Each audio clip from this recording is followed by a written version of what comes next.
Today we actually have a foundation, local foundation update with Pat King, and Kirk is going to talk about some of the investments they're in with this foundation. So I'm going to turn it over to Pat King. Thank you. I don't know how I got so lucky, but I were programmed 2 weeks in a row, so you get me next week too.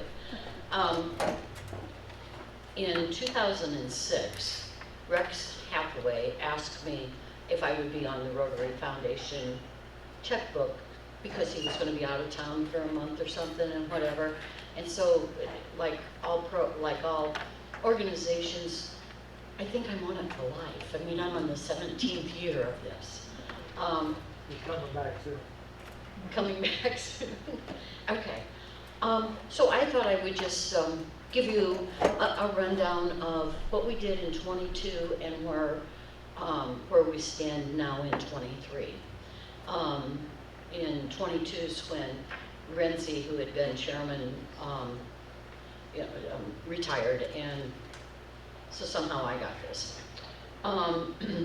So in 2022, we started with $2,600 in the checking account. We had income, we had a transfer. For years we had the investments with a mensch in Columbus. They handled all of our monies, and we have the checkbook at the Hicksville Bank. So in 2022, we transferred $20,000 out of mensch into the checkbook. We had a treasury bond that had been facilitated or handled by the Hicksville Bank that we cashed in at $31,544. We made a little bit in interest, $33. So we had income in 2022 of $51,500. We had expenses. We had an attorney bill with outstanding that we didn't know about that was from 21 that we paid. That was only $25. We gave $12,750 in scholarships. Without Jim Renzi and his firm, we had to hire a new accountant, and that's the Schultz-Hubert Group out of Defiance. They charged us $1,400 to do the tax preparation for 21. Ordered new checks, $238. The foundation is subject to IRS laws if we do not take a percentage of what we have and give it away. So last year we owed the IRS $448, and then they suggested we do an estimate for 23 of $1,000. Ohio Attorney General to keep our nonprofit status was $200. And then we made one donation out in 22 to the Softball Association. We gave them $10,000. So that's just over $26,000. So we carried forward a balance of about $25,000 come this last January. So far in 23, we've made $5.11 in interest. We gave away $12,750 in scholarships. We've made 2 donations this year. We made $10,000 to the splash pad and $3,000 to the summer lunch program. So as of right now, we've got just shy of $3,000 in the checking account. We need to do more donations so that we don't get hit with IRS penalties. And that's pretty much it. We write maybe 15 checks a year, and 13 of those go to scholarships. So it's not a hard job, it's just something you need to keep track of. Any questions? I probably missed it, Pat, but so I heard the checking account, but what's in the investment side? I mean, obviously there's money there. Yeah. Because that's what we're Yeah. using to give. I'm not sure, but Kirk has been asked to talk about the investments. Oh, okay. But I can tell you that as of October of this last year, we transferred out of the investment, we closed the Mensch, we moved it locally. We split it 50% to Edward Jones, member Brian Post, and Kirk Collins' office, you know, to our two members. And we also, then in February 28th, we took out an 18-month CD at the Hicksville Bank worth $10,000. But when we closed Mensch in Columbus and transferred it to Hicksville, we transferred $529.33.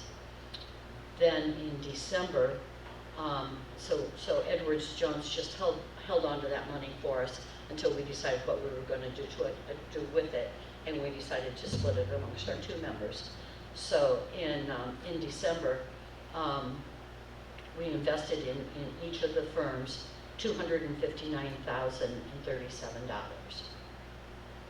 Now, as of June 30th, which is the last statement I've got, I have not received July's statement yet, which will be coming any day now.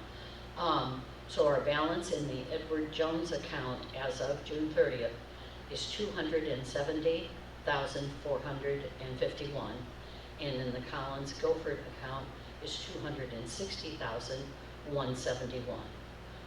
So our total investments as of today, including the CD, which I didn't write in here, but it'd be $530,633.75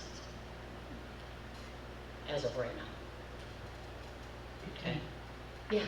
I'd like to put my Alliance's hat in the ring for that tax return. That's about triple what you should be paying for tax prep. Just putting that out there. I would not be doing the tax return. I have a corporate accountant that would be doing it completely out of my hands, but to keep it local, I'd like to throw my hat in your ring to potentially do that tax return to save you money. Denise, I would love that. I know so little about it. Jim Renzi said it's very complicated. He in fact then went to this same lady at Steyer Hughes to do it for the last couple of years, although we paid Renzi's firm. I don't know how that worked. And I just provide whatever. We're on an extension. We've not filed this year because none of us know how to do it. And when they want it, we'll provide anything that they want. Last year they wanted all the scholarships names, their addresses, their phone numbers, what college they attended. I mean, they want a ton of information, which, we can gather. Gladly do that whenever somebody asks for it. Yes, Bruce? You weren't to ask me any questions, by the way, remember? I promised I would, but my question was going to be exactly what she brought up. Is there any law against keeping independents from a member to do that return? I mean, just like banks, you have outside auditors, that, and you have your inside auditor. Is there any law that we can't have that done within the club? There absolutely is a conflict of interest Right. concern, Oh, okay. for sure. But just like the investment companies, they have the same thing. They have to be completely independent in their thought process of how to invest, when to pull, etc. So it's the same thing. I don't have to not do the tax return. I would choose not to do it personally. I would have my corporate accountant do it that does all the other nonprofits and all of my corporate returns. That's all she does. So yes, there is a concern. I just didn't know when you studied the question because I thought the same thing.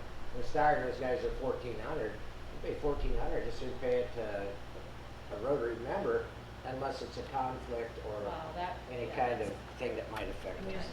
No more questions, Your Honor.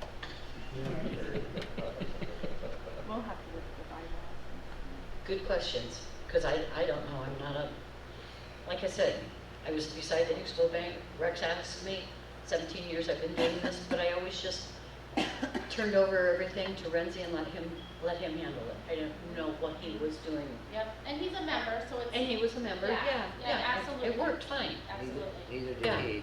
And now I just provide the numbers. Pat, do you know how much we're supposed to get a year out of that 500 and some thousand? Is there a?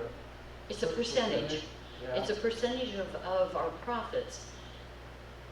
Do you It's remember, 5? Shannon? I think it's 5. 5%? I thought it was 5 or 6, yeah. Yeah. I thought it was more than that, so, and I don't know. So 5%. 500,000, so 25,000 a year roughly.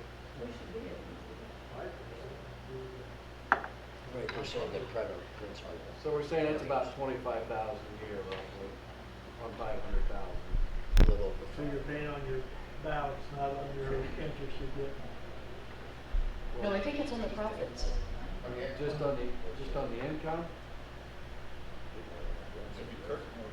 I believe it's on your balance. Oh, You think it's on the balance, okay? That would make sense, because if you paid out about $10,000-15,000 a year and you had to pay income tax on that, that means that, you know, $15,000 isn't enough to meet the threshold, so. Well, I'm with Pat. The people on this board are not experts. No, we're fumbling, Yeah, yeah. so Brian, we try to do our best, and that's why we go to Kirk and Brian, and if we end up going with Denise, that's who we depend on. 'Cause we don't have the answers. Well, exactly. The board is Larry, Steve, Shannon, and I. Yeah.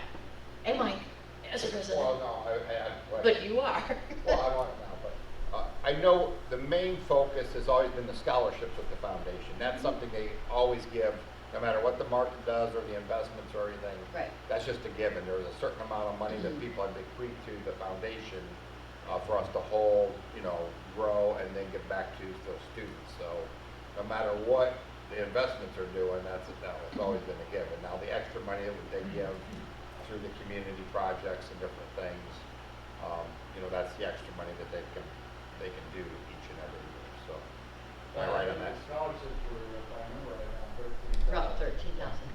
So that's still, even if you fund that, that still leaves you Another 10,000 and some 15. change for other donations. And you'd rather do that than pay an IRS penalty because you didn't give it away. Yeah. I'd rather give it away than pay taxes on it. Yes. If that's the purpose of it. which We is- didn't have requests last year that we didn't fund. Right. We fund every request we have. We've never turned one down. Didn't want that to be public knowledge, but we have. I would like to propose, but I don't know how to go about it, is to put out there a matching grant. The splash pad is close, but they've not reached goal yet. And if we were to take, let's say, 20,000 and you know, do a dollar-to-dollar match, that would get them 40,000, and I think that would get them pretty close to where they need to be. But I don't know how to set something like that up, or even how to start it.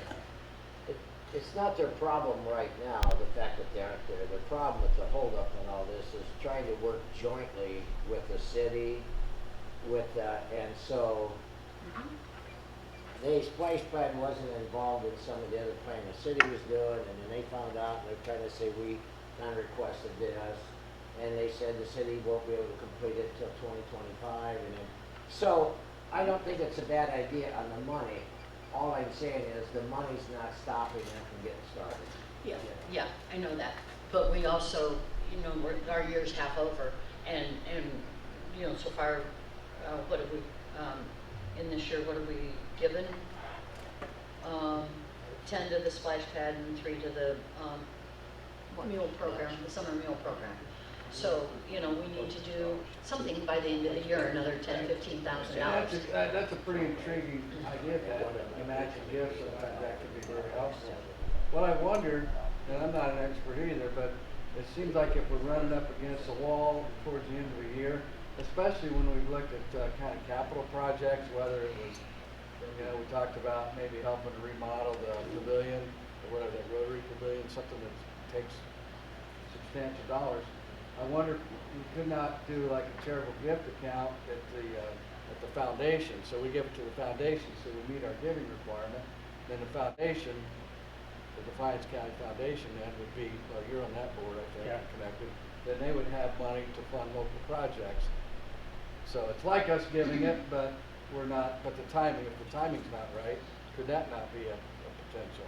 Well, Greg, we looked at turning all the monies over to the Defiance Area Foundation and letting them handle it rather than go to the our two local people.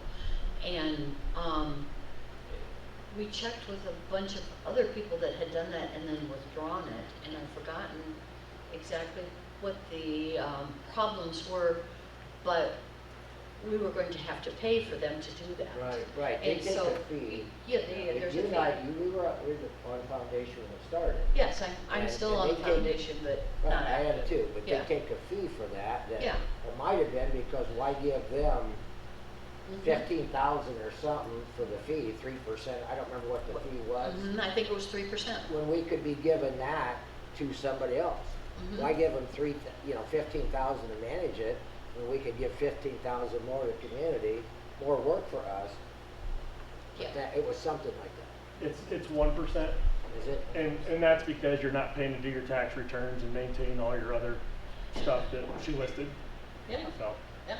you're not as far off as you think you are, but conversation for another day. And I don't know what's right. We just do our best. And gladly take anybody's input anytime. And in fact, anybody want to be a member, you're welcome. Everybody want to be a member, you're welcome. Yeah, yeah. Yes. We have a matching grant in Bryan. A private individual put in 15,000. The Bryan Area Foundation put in 15,000. And our business building owners apply for the grant. They have to have skin in the game. Their project that is funded cannot be more than $5,000. So if they need new windows or a handicap ramp or whatever they might need to fix up their downtown building, they apply to the Bryan Development Foundation. We have an architect approve it. We have the fire chief approve it. And they put in 2,500, and the Bryan Area Foundation and the private individual put in 2,500. That way, you won't have to worry who to give it to. We had a dozen apply last year. This is our second year with the grant, and we've got 20 applying this year. Wow. And we will fund that as long as there is a need. So the Defiance Foundation could be one to put in money, and Hicksville Rotary could be one to put in money. And it doesn't have to be a large amount. When you give somebody something, a lot of times they don't appreciate it. But if they have skin in the game, they pay more attention. Right. So I don't know if that helps you or not, but that's a small project that's going on in Bryan. Kirk, It's a grant rather than a low interest or no interest loan. So It's you- not It's a a low grant. interest loan. The Bryan Area Foundation has their own project for bigger money. They had someone leave 1.8 million for downtown development. But this is more guarded. We have to have it approved. I'll give you an example. We had one lady wanted new lighting for her building inside. Hey, if your wiring's no good, we're not going to pay for lighting. So we're going to have her building inspected by the fire chief, make sure that it's up to snuff, and then we can grant money for the lighting. So we're very particular, and we want everything to be right, and we want everything to be lasting. We don't want to just hand a check and say, here you go. So that's one thing, and I'm on that committee. So it's pretty structured, and we want to help. We've never turned anybody down. but we wanna make sure it's for the right. Kirk, weren't you two of the businesses uptown last year that received state Yeah, in 2020, yeah, 3 years ago? yeah. I'm going to turn it over to Kirk, and he can answer any of our investment questions Okay. that you might have that's more in depth than just numbers. Thank you, Pat.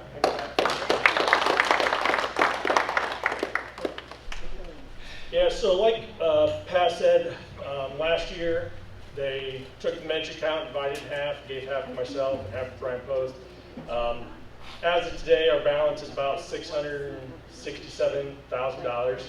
And we managed that. They kind of gave us some general guidelines to split that up or how to manage it. Kind of some general rules is we want to keep it around 65% stocks, 35% bonds, but then they give us 10% leeway to adjust one way or another if we need to. Not allowed to put more than 5% of the account into one individual company, and just kind of general things like that, just to make sure we're not going too crazy and doing anything too risky with it.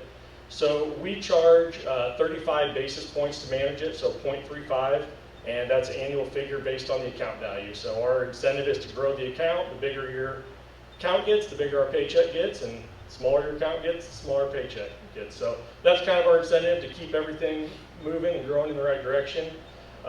Right now, we've got it divided into about 20 different funds, and we're roughly 70% stocks, 30% bonds, and we've got all sorts of things invested in there. We've got mutual funds, exchange-traded funds, we've got some individual stocks, just a lot of different things to kind of spread the risk out a little bit. And, year to date, I think we're up right about 5.5% so far, which is not as high as I'd like to see it, but we also have been pretty conservative this year. I mean, there's kind of a lot of things going on in the economy that we're cautious of, that we're not ready to get real aggressive on, but you know, we're monitoring it, and like everyone else, just trying to make an educated decision and do the best we can. So I don't know if anyone has any specific questions about anything or any. Yeah. Are you investing in ours basically the same way you are with the Finance Foundation? Yeah. Yep. Yep. Yeah. You mean as far as percentages or the Same allocations. Yeah. Yep. So same percentages of large cap, small cap bonds. do you have any credit criteria, quality criteria, like on the bonds, nothing under triple B or anything like that? We're not allowed to have more than 5% into junk bonds. Okay. Yep. Yeah, there's about a 3 or 4 page investment policy that highlights things like that, international exposure, yeah, all those That's different the types. same thing, investment policy. Yep. Yeah. Kurt, can you answer for us, are we allowed to donate to a business, or does it have to be a 501c3 organization? You know, I'm not sure if you guys are allowed to donate to a business or not. I'm thinking I we can- have to donate to a 501, like a nonprofit. Generally, that's a pretty common, Yeah. but it's not, I don't know that it's fact. Yeah. I know the scholarships have to be made out to the college, Yeah. can't be made out to the individual. Right. Is that correct, Pat? That was my That is our stance on it, but I don't think it's a rule. I Oh, don't think it's okay. It's not done by I law. just know that's how we. that's how we prefer to do it. Correct. And Bryan Rotary Foundation cannot donate if it's not a nonprofit. So the way they get around that, we have formed the Bryan Development Foundation, which they pass the money through us. And that's how we can give to the businesses downtown or whatever. Makes sense. So it's kind of going in the back door. Yep. Anything else? All right, that's all I had. Thank you, Kirk.